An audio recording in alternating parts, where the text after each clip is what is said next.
Did you hear that Congress is rushing to pass a law that's going to outlaw anti-Semitic speech, which includes talking about Israel? This is pretty wild. Check this out. It's called HR 6090. It just passed the House. It's basically expanding on and re-clarifying the Civil Rights Act of 1964 to outlaw anything that meets the definition of anti-Semitism as laid out by the IHRA, this definition they adopted in 2016. And they specify that this includes the contemporary examples of anti-Semitism that we're about to look at. This bill is like specific to any government institutions or any institutions that get government money, like universities. So correct me if I'm wrong, but I'm reading this as you can get kicked out of university now if you do any of these things. It's from the IHRA website. This is the one that was adopted in 2016. That was originally written as a non-legally binding working definition that is about to be legally binding. Here's some of those examples that they were talking about in the bill. Making mendacious, dehumanizing, demonizing, or stereotypical allegations about Jews. Right on. I mean, like, let's not dehumanize. What do they mean by that? Such as, especially but not exclusively, the myth about a world Jewish conspiracy or of Jews controlling the media, economy, government, or other societal institutions. We'll come back to that.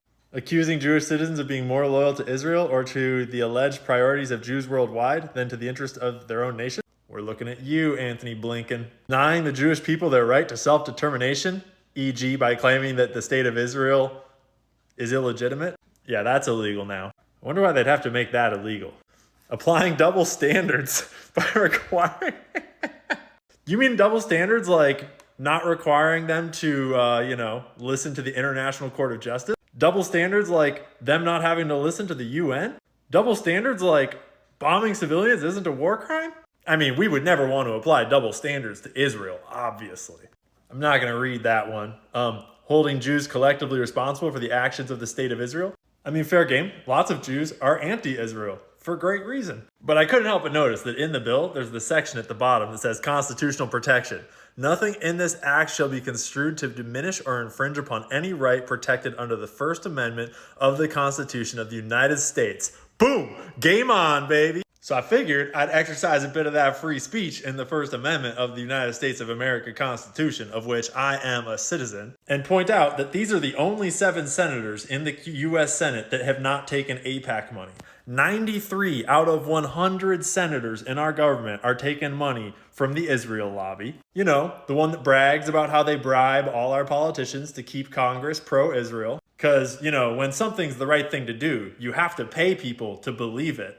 Otherwise, why would they believe it? And you have to ensure that any of those bad people that don't believe it don't get elected, because they're bad.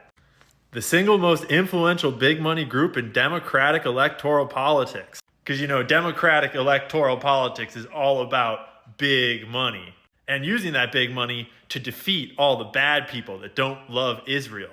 Like, take this one, for example, where they elected Shontel Brown. In the 2022 election cycle, Shontel Brown was the top recipient of Israeli money, over $1 million. Just some random woman from Ohio. And that's because the ADL has this nice list of the most radical anti-Israel candidates in the 2022 primary. And Shontel's opponent, Nina Turner, is on that list. She's a very bad person. But I just couldn't help going back to these myths about Jewish people. And I generally actually try to keep my criticisms to Zionists and Israel. But when someone tries to make speech illegal, you know what I'm going to do?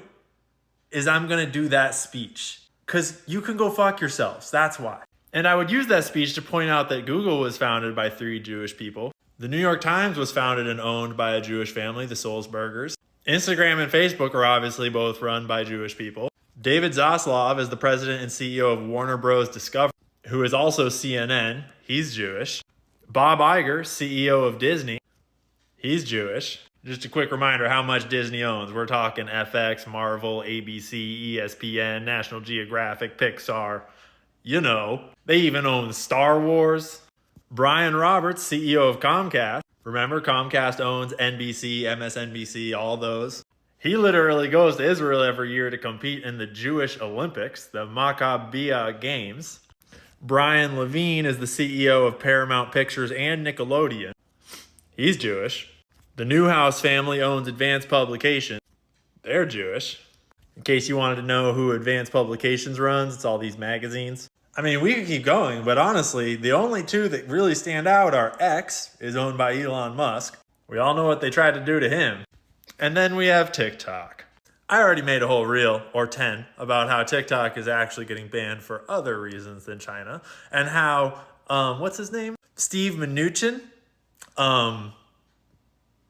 who is Jewish, is going to try to buy TikTok with all of his buddies. Like, never mind, I'll just let you go watch that one for yourself. I mean, we could keep going, but so far we've hit all of these companies. So, remind me again about the myth of Jews controlling the media? Or does this bill outlaw reading too? Because I've just been reading a little bit.